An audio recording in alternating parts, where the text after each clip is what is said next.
ಹಾಸನ ಜಿಲ್ಲೆ 317ಡಿ ವ್ಯಾಪ್ತಿಯ ಲಯನ್ಸ್ ಹಾಗೂ ಲಿಯೋ ಕ್ಲಬ್ಗಳ 2026-27ನೇ ಸಾಲಿನ ನೂತನ ಪದಾಧಿಕಾರಿಗಳ ಪದಗ್ರಹಣ ಸಮಾರಂಭವು ನಗರದ ಎಚ್ಎನ್ ಪುರ ರಸ್ತೆಯ ಗೋಮತಿ ಕಲ್ಯಾಣ ಮಂಟಪದಲ್ಲಿ ಅದ್ದೂರಿಯಾಗಿ ನಡೆಯಿತು. ಸಮಾರಂಭದಲ್ಲಿ ಲಯನ್ ವೆಂಕಟೇಶ್ ಜವರಪ್ಪ ನೂತನ ಅಧ್ಯಕ್ಷರಾಗಿ ಅಧಿಕಾರ ಸ್ವೀಕರಿಸಿದರೆ, ಕಾರ್ಯದರ್ಶಿಯಾಗಿ ಲಯನ್ ಸಿಬಿ ನಾಗರಾಜ್ ಹಾಗೂ ಖಜಾಂಚಿಯಾಗಿ ಲಯನ್ ಪಂಚಾಕ್ಷರಿ ಅಧಿಕಾರ ವಹಿಸಿಕೊಂಡರು. ಮಾಜಿ ಜಿಲ್ಲಾ ಗವರ್ನರ್ ಲಯನ್ ಜಯಕರ ಶೆಟ್ಟಿ ಇಂದ್ರಾಳಿ ಅವರು ಅನುಸ್ಥಾಪನಾ ಅಧಿಕಾರಿಯಾಗಿ ನೂತನ ಪದಾಧಿಕಾರಿಗಳಿಗೆ ಪ್ರಮಾಣ ವಚನ ಬೋಧಿಸಿ ಅಧಿಕಾರ ಹಸ್ತಾಂತರ ಮಾಡಿದರು. ಬಳಿಕ ಮಾತನಾಡಿದ ಅವರು, ಲಯನ್ಸ್ ಸಂಸ್ಥೆ ಕೇವಲ ಸಂಘಟನೆಯಲ್ಲ, ಮಾನವೀಯ ಮೌಲ್ಯಗಳನ್ನು ಬೆಳೆಸುವ ಸೇವಾ ವೇದಿಕೆಯಾಗಿದೆ ಎಂದು ಹೇಳಿದರು.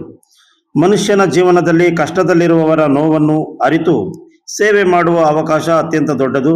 ಲಯನ್ಸ್ ಸಂಸ್ಥೆ ಸೇವೆಯ ಜೊತೆಗೆ ನಾಯಕತ್ವ, ಜವಾಬ್ದಾರಿ ಮತ್ತು ಸಾಮಾಜಿಕ ಬದ್ಧತೆಯನ್ನು ಕಲ್ಪಿಸುತ್ತದೆ. ಉತ್ತಮ ಉದ್ದೇಶದೊಂದಿಗೆ ಆರಂಭವಾದ ಈ ಸಂಸ್ಥೆ ಇಂದು ವಿಶ್ವದ 260ಕ್ಕೂ ಹೆಚ್ಚು ರಾಷ್ಟ್ರಗಳಲ್ಲಿ ಕೋಟ್ಯಾಂತರ ಸದಸ್ಯರನ್ನು ಹೊಂದಿದ್ದು, ಸಮಾಜ ಸೇವೆಯಲ್ಲಿ ತನ್ನದೇ ಆದ ಛಾಪು ಮೂಡಿಸಿದೆ ಎಂದು ಹೇಳಿದರು. ಪ್ರಕೃತಿಯ ಕೊಡುಗೆಗಳನ್ನು ಸ್ಮರಿಸಿದ ಅವರು, ನಾವು ಪ್ರತಿದಿನ ಉಸಿರಾಡುವ ಆಮ್ಲಜನಕವನ್ನು ಮರಗಳು ನೀಡುತ್ತಿವೆ, ಸೂರ್ಯ ಬೆಳಕು ನೀಡುತ್ತಿದ್ದಾನೆ, ಮಳೆ ಪ್ರಕೃತಿಯ ವರವಾಗಿದೆ. ಪ್ರಕೃತಿಯಿಂದ ಇಷ್ಟೆಲ್ಲ ಪಡೆದುಕೊಳ್ಳುತ್ತಿರುವ ನಾವು ಸಮಾಜಕ್ಕೆ ಏನನ್ನು ಹಿಂದಿರುಗಿಸುತ್ತಿದ್ದೇವೆ ಎಂಬುದನ್ನು ಪ್ರತಿಯೊಬ್ಬರೂ ಚಿಂತಿಸಬೇಕು. ಸೇವೆಯ ಮೂಲಕ ಸಮಾಜಕ್ಕೆ ನಮ್ಮ ಋಣ ತೀರಿಸುವ ಕೆಲಸವನ್ನು ಲಯನ್ಸ್ ಸಂಸ್ಥೆ ಮಾಡುತ್ತಿದೆ ಎಂದು ಅಭಿಪ್ರಾಯಪಟ್ಟರು. ಹಾಸನ ಲಯನ್ಸ್ ಕ್ಲಬ್ ರಾಜ್ಯದಲ್ಲಿಯೇ ಉತ್ತಮ ಸೇವಾ ಚಟುವಟಿಕೆಗಳನ್ನು ನಡೆಸುತ್ತಿರುವ ಪ್ರಮುಖ ಕ್ಲಬ್ಗಳಲ್ಲಿ ಒಂದಾಗಿದ್ದು, ಮುಂದಿನ ದಿನಗಳಲ್ಲಿ ಸಮಾಜಮುಖಿ ಕಾರ್ಯಗಳನ್ನು ಮತ್ತಷ್ಟು ವಿಸ್ತರಿಸಬೇಕೆಂಬ ಅಭಿಪ್ರಾಯ ಇದೆ ಎಂದರು. ಸಮಾರಂಭದಲ್ಲಿ 2025-26ನೇ ಸಾಲಿನ ಅಧ್ಯಕ್ಷ ಎಚ್ ರಮೇಶ್, ಕಾರ್ಯದರ್ಶಿ LN HR ಚನ್ನೇಗೌಡ, ಖಜಾಂಚಿ C ಶಿವಸ್ವಾಮಿ ಸೇರಿದಂತೆ ನಿವೃತ್ತ ಪದಾಧಿಕಾರಿಗಳ ಸೇವೆಯನ್ನು ಶ್ಲಾಘಿಸಿ ಸನ್ಮಾನಿಸಲಾಯಿತು. ಲಿಯೋ ಕ್ಲಬ್ನ ನೂತನ ಅಧ್ಯಕ್ಷರಾಗಿ ಲಿಯೋ ಸ್ವರೂಪ್ ಕೆ ವಸಿಷ್ಠ, ಕಾರ್ಯದರ್ಶಿಯಾಗಿ ಲಿಯೋ ಶೋಭಿತಾ P ಹಾಗೂ ಖಜಾಂಚಿ ಲಿಯೋ ಹಂಸಿನಿ ಯಶವಂತ್ ಅಧಿಕಾರ ಸ್ವೀಕರಿಸಿದರು. ಈ ಸಂದರ್ಭದಲ್ಲಿ ವಿದ್ಯಾರ್ಥಿಗಳಿಗೆ ಸಮವಸ್ತ್ರ ಹಾಗೂ ಲ್ಯಾಪ್ಟಾಪ್ಗಳನ್ನು ವಿತರಿಸುವ ಮೂಲಕ ಸೇವಾ ಚಟುವಟಿಕೆಗಳಿಗೆ ಚಾಲನೆ ನೀಡಲಾಯಿತು. ಹಿರಿಯ ಲಯನ್ಸ್ ಕ್ಲಬ್ ಸದಸ್ಯ ಹಾಗೂ ಗೋಮತಿ ಕಲ್ಯಾಣ ಮಂಟಪದ ಮಾಲೀಕ ದಿನೇಶ್ ಅವರ ಸೇವೆ ಮನೋಭಾವದ ಚಟುವಟಿಕೆಗಳನ್ನು ಇದೇ ವೇಳೆ ಸ್ಮರಿಸಲಾಯಿತು. ನಮ್ಮ ಪರಿಸರದ ಗಿಡಮರ ಬಳ್ಳಿಗಳು ನಿರಂತರವಾಗಿ ನೀಡ್ತಾ ಇದ್ದೇವೆ. ಸೂರ್ಯಚಂದ್ರರು ರಾತ್ರಿ ಹಗಲೆನ್ನದೆ ಬೆಳಕನ್ನು ನೀಡ್ತಾ ಇದ್ದಾರೆ. ವರುಣ ದೇವರು ಕಾಲ ಕಾಲಕ್ಕೆ ಮಳೆ ಬರುವುದರ ಮುಖಾಂತರ ಬೇಕಾದಷ್ಟು ನೀರನ್ನು ಒದಗಿಸ್ತಾ ಇದ್ದಾರೆ. ನಾವು ಯಾರಾದರೂ ಒಬ್ರು ಪ್ರಕೃತಿಗೆ ನಮಸ್ಕಾರ ಥ್ಯಾಂಕ್ಸ್ ಹೇಳಿದ್ದಿದೆಯಾ? ಇವತ್ತು ಸಭಾಭವನದಲ್ಲಿ ಲೈಟ್ ಹಾಕಿದ್ದಾರೆ, ಬೆಳಕಿದೆ, ಕರೆಂಟ್ ಬಿಲ್ ಬರ್ತದೆ.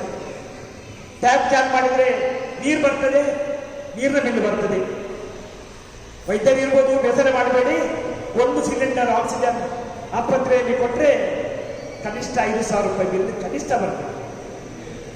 ಆದರೆ ಧರ್ಮಾರ್ಥವಾಗಿ ಪ್ರಕೃತಿಯಿಂದ ಪಡ್ಕೊಳ್ಳುವ ನಾವು ಸಮಾಜಕ್ಕೆ ಏನು ಕೊಡ್ತಾ ಇದ್ದೇವೆ? ನಾನು ಅತ್ಯಂತ ಸಂತೋಷ ಪಡ್ತಿದ್ದೇನೆ. ಸುಮಾರು ನಮ್ಮ 317D ಯಲ್ಲಿ ಅತ್ಯಧಿಕ ಸದಸ್ಯರಿರುವ ಈ ಜಿಲ್ಲೆಯಲ್ಲಿ ಎರಡನೇ ಸ್ಥಾನದಲ್ಲಿರುವ ಲಯನ್ಸ್ ಕ್ಲಬ್, ಅದು ಲಯನ್ಸ್ ಕ್ಲಬ್ ಹಾಸನ. ಇಂಗಿಂತ ಸ್ವಲ್ಪ ಮೆಂಬರು ಲಯನ್ಸ್ ಕ್ಲಬ್ ಮಂಗಳೂರಲ್ಲಿ ಇದ್ದಿರ್ಬೋದು. ಯಾಕಂದ್ರೆ ನಾನು ಪ್ರಾಂತ್ಯಾಧ್ಯಕ್ಷನಾಗಿ ಇರುವಾಗ ಮಂಗಳೂರು ಸೇರಿ ನಾನು ಪ್ರಾಂತ್ಯಾಧ್ಯಕ್ಷನಾಗಿದ್ದೆ. ಆಗ ಡಿವೈಡ್ ಆಗಿಲ್ಲ. ಇವತ್ತು ನಮ್ಮ 317 CU ಡಿವೈಡ್ ಆಗಿ ಹೆಚ್ಚಾಯಿತು. ಕಾರ್ಯಕ್ರಮದಲ್ಲಿ ಮಾಜಿ ಜಿಲ್ಲಾ ಗವರ್ನರ್ಗಳಾದ ಸಂಜೀವ್ ಶೆಟ್ಟಿ, BV ಹೆಗಡೆ ಹಾಗೂ HS ಮಂಜುನಾಥ್ ಮೂರ್ತಿ ಅವರನ್ನು ಸನ್ಮಾನಿಸಿ ಗೌರವಿಸಲಾಯಿತು.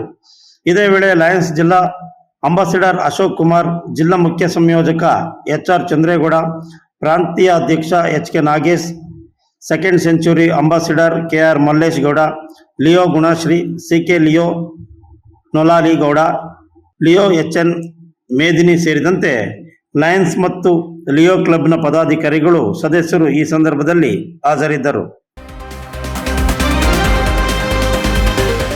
You are watching TV 46 News Kannada.